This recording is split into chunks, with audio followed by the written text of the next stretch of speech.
मित्रों, हो सकता है कि कुछ लोग शायद यह नहीं समझ सके हों कि धर्म को तबाह करने का मेरा क्या अभिप्राय है। कुछ लोगों की नज़र में मेरा यह विचार विद्रोही और कुछ के लिए क्रांतिकारी हो सकता है। इसलिए मुझे अपने पक्ष को दृष्टिकोण स्पष्ट करने की जरूरत है।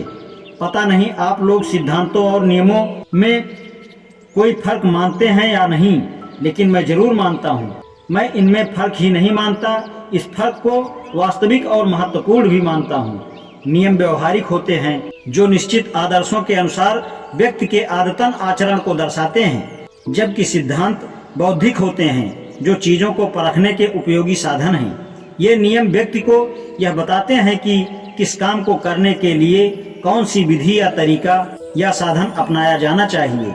सिद्धांत काम की कोई निश्चित विधि निर्धारित नहीं करते।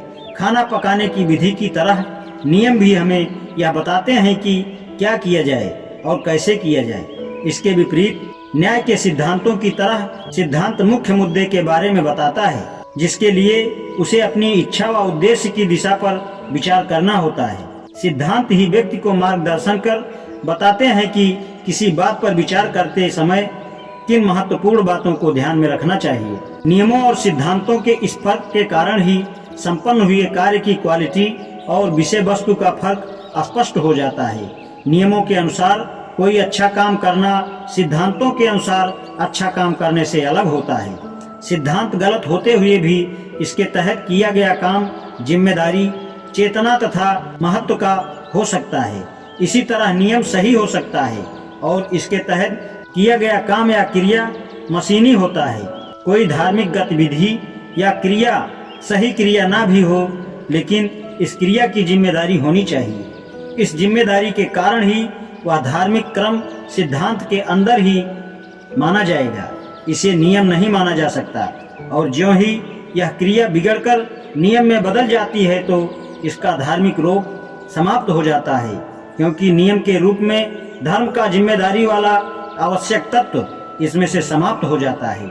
हिंदू धर्म क्या है?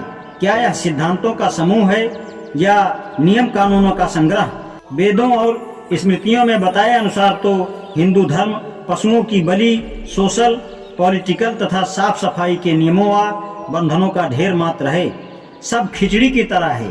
हिंदू जिसको धर्म कहते हैं वह और कुछ नहीं, सिर्फ आदेशों और बंधनों का पुलिंदा मात्र है।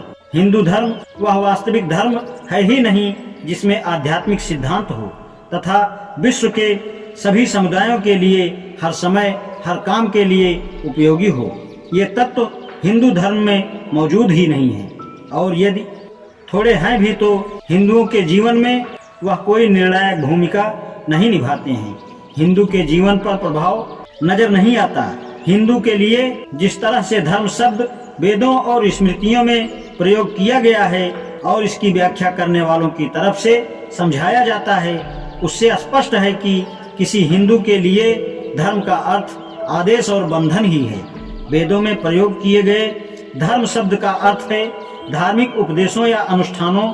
दार्शनिक जैमिनी ने अपनी किताब पूर्व मीमांसा में धर्म की परिभाषा दी है। एक इच्छा के अनुसार लक्ष्य या परिणाम जिसे वैदिक परिच्छेदों में बताया गया है या जो वेदों में निर्देशित हो। सरल भाषा में यूं कह सकते हैं कि हिंदू लोग जिसे धर्म कहते हैं वह वास्तव में कानून या नियम है, या अधिक से अधिक कानून सम्मत वर्णनीति है।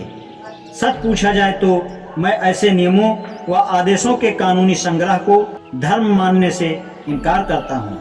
हिंदुओं के इस कानूनी संग्रह को धर्म के रूप में गलत पेश किया है। इसकी पहली बुराई यह है कि इसमें मनुष्य के नैतिक जीवन तथा तर्क व विवेक के प्रयोग की आजादी खत्म होती है। वह ऊपर से थोपे हुए नियमों का गुलाम बनकर रह जाता है।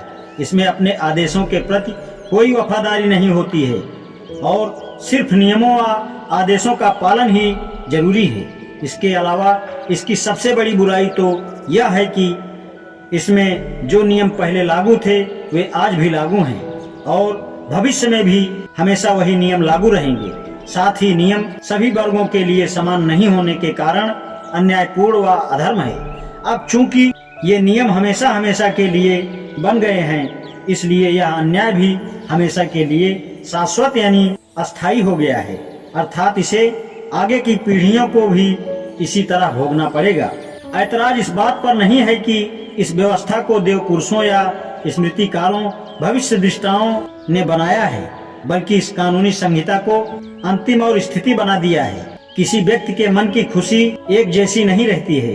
व्यक्ति की दशा व परिस्थिति के अनुसार बदलती रहती है। मन की प्रसन्नता अलग अलग व्यक्तियों के लिए अलग अलग समय में बदलती रहती है। जब यह स्थिति है तब यह कैसे हो सकता है कि मनुष्य समाज व इन सनातन व्यवस्थाओं को सहन करता हुआ लूला लंगड़ा न बन जाए और जकड़ा न जाए। ऐसे तो वह जरूर पंगु हो जाएगा। इसलिए मुझे यह कहने में जरा भी संकोच नहीं है कि ऐसे धर्म को जरूर मिटा देना चाहिए, नष्ट कर देना चाहिए। मैं कहूँगा कि ऐसे धर्म का नाश करना कोई अधर्म या पाप नहीं कहलाएगा। वास्तव में मैं यह महसूस करता हूँ कि धर्म के इस कपटपूर्ण भेष या नकाब को फाड़ डालना, इस कानून को गलती से धर्म का नाम देकर जो झूठ फैलाया जा रहा है उसे दूर करना आपका परम कर्तव्य है। इस मुखौटे को उतार फेंकना आपके लिए बहुत जरूरी काम है।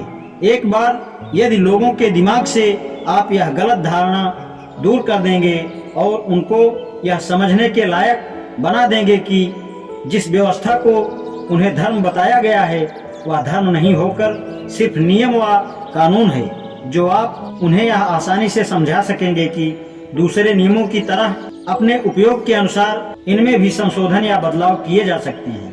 उन्हें इसके लिए प्रेरित कर सकते हैं, क्योंकि धर्म के बारे में लोगों की यह धारणा है कि इसमें बदलाव नहीं किया जा सकता है। इसलिए जब लोग इसे धर्म समझते हैं तो वे इसमें संशोधन या बदलाव के लिए तैयार नहीं होंगे, जबकि लोगों की यह धारणा है कि कानून को बदला जा सकता है।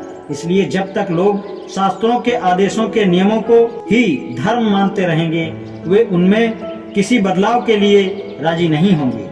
लेकिन ज्यों ही उन्हें यह समझ में आ जाएगा कि जिसे वे अपना धर्म मानते हैं वह धर्म नहीं बल्कि कानून है, जो कि रूढ़िगत व पुराने हैं, तो वे राजी होकर उन्हें बदलने के लिए तैयार हो जाएंगे, क्योंकि वे जानते हैं और मानते भी हैं कि कानून को बदला जा सकता है।